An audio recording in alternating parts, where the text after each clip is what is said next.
ഇനി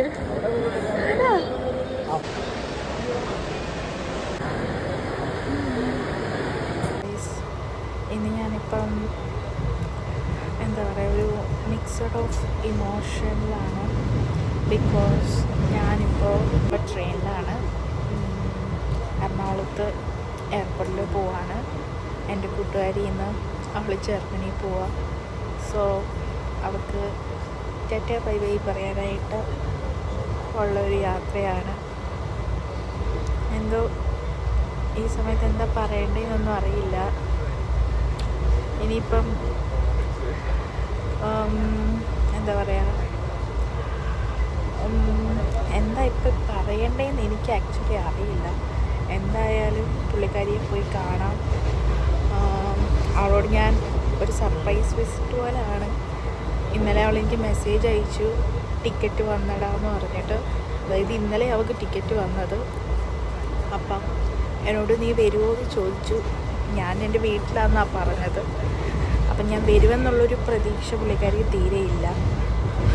പക്ഷേ അവൾക്ക് 12 മണിക്ക് 3:45 ഫ്ലൈറ്റ്. സോ ഒരു 3 മണിക്കൂർ മുന്നേ അവിടെ എത്തേണ്ടത് കൊണ്ട് അവളൊരു ഏകദേശം ഒരു 12 മണിക്ക് മുന്നേ എത്തുന്ന പോലെയാണ് അവൾ വീട്ടിൽ നിന്ന് ഇറങ്ങി.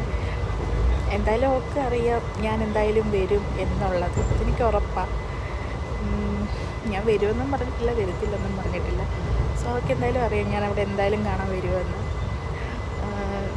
അപ്പോൾ അവളിപ്പോൾ എവിടെ ആയെന്ന് എപ്പോഴെപ്പോഴും ചോദിക്കുന്നതിനേക്കാളുള്ളത് ഞാൻ അവളോട് നീ ഒരു ലൈവ് ലൊക്കേഷൻ അയക്കുന്നൊക്കെ ഞാൻ പറഞ്ഞു. അപ്പം ഞാൻ നോക്കിയപ്പോൾ ഇപ്പം തന്നെ അവൾ ഏകദേശം ലുലു എടപ്പള്ളി ആയിട്ടുണ്ട്. ഞാൻ തൃപ്പൂണിത്തറ ആയതേ ഉള്ളൂ. ഇനിയും സൗത്തിൽ ചെന്ന് അവിടുന്ന് യൂബർ കണക്ട് ചെയ്ത് വേണം എയർപോർട്ടിൽ പോകാൻ. സോ നമുക്ക് എന്തായാലും അവളെ പോയി കാണാം, പോയി കണ്ട് ബൈ ബൈ പറഞ്ഞിട്ട് വരാം. ആക്ച്വലി എൻ്റെ സർപ്രൈസ് എല്ലാം പൊളിഞ്ഞ്. കാരണം ട്രെയിൻ ലേറ്റായിരുന്നു. അപ്പം തൃപ്പൂണിത്തറയിൽ നിന്ന് പിന്നെ ഇങ്ങോട്ട് ഭയങ്കര ലേറ്റായിട്ടാണ് വന്നത്.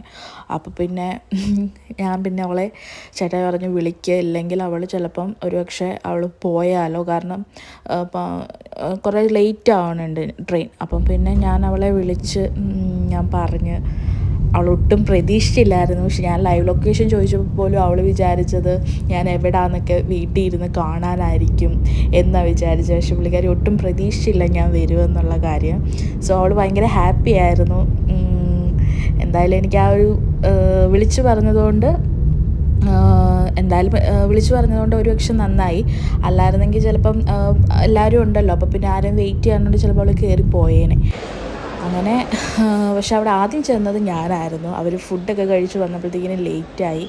സോ അവർ സാധനങ്ങളെല്ലാം എടുത്തിതാക്കുവാണ്. അപ്പം ഞാൻ സൈഡിൽ നിന്ന് വീഡിയോ എടുക്കണം. ആദ്യം അവളുടെ പപ്പേനെ കണ്ട്, അത് കഴിഞ്ഞ് അവളുടെ അനിയനും കണ്ട്, അത് കഴിഞ്ഞ് ചേട്ടയെല്ലാം കണ്ട്. സോ എല്ലാവരും എല്ലാം എടുക്കുമായിരുന്നു. അപ്പോൾ അവൾ ഇങ്ങോട്ട് വരട്ടെ എന്ന് ഓർത്ത്. സോ അവളെന്നെ കാണുന്ന ആ ഒരു മൊമെൻ്റ് എക്സ്പ്രഷന് വേണ്ടി ഞാൻ വെയിറ്റ് ചെയ്ത് നിൽക്കുകയായിരുന്നു. ഈ സമയത്തൊന്നും എനിക്ക് പ്രത്യേകിച്ച് ഫീലിങ്സ് ഒന്നുമില്ല. എൻ്റെ കൂട്ടുകാർ പോകുന്നു എന്നുള്ള ഒരു ഇതായിരുന്നു, അങ്ങനെ ഉള്ള ഒരിതായിരുന്നു. എനിവേ അത് കഴിഞ്ഞിട്ട് ഇതാണ് അവളുടെ പപ്പ, മമ്മ, അനിയൻ, അവരൊക്കെ ഫോട്ടോ എടുത്തിട്ട് എല്ലാവരും നല്ല വിഷമമാണ്. പൊട്ടാണെങ്കിൽ ഇപ്പോൾ പൊട്ടു എന്ന് പറഞ്ഞിട്ട് അവസാനം ഭയങ്കര കരച്ചിലായിരുന്നു. ഈ കുഞ്ഞു പിള്ളേരെ പോലെ എന്തോ ഓർത്തൊക്കെ ഇങ്ങനെ കുഞ്ഞുങ്ങൾ കരയുന്നില്ല, അതുപോലെ നിന്ന് കരയായിരുന്നു. ആ സമയത്ത് ഞാനങ്ങ് എടുത്ത് കുറേ വീഡിയോ എടുത്തപ്പോൾ പിന്നെ കരഞ്ഞു. പിന്നെ അവൾ അകത്തോട്ട് ചെക്ക് ഇൻ ചെയ്യാനായിട്ട് പോയി. അവളുടെ ഫസ്റ്റ് ടൈം എയർപോർട്ടാണ്. സോ അവൾക്ക് നല്ല ടെൻഷനുണ്ട് എങ്ങനെയാണ് അകത്തുള്ള കാര്യങ്ങളൊക്കെ.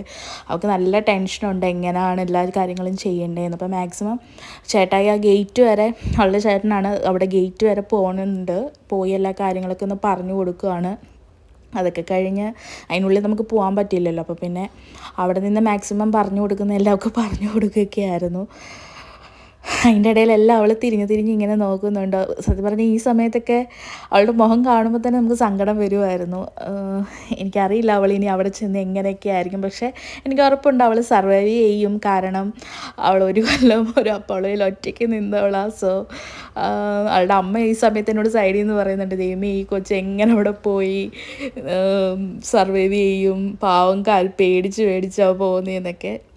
എനിവേ എന്തായാലും ലൈഫല്ലേ, നമ്മൾ ഇപ്പോൾ പുതിയ സ്ഥലത്തോട്ട് ചെല്ലുന്നു, എല്ലാവരും പുതിയ കൂട്ടുകാർ ഒക്കെ ആകുമ്പോൾ അവൾ സെറ്റ് ആയിക്കോളും. എന്തായാലും അങ്ങനെ അവൾ കയറുകയാണ്.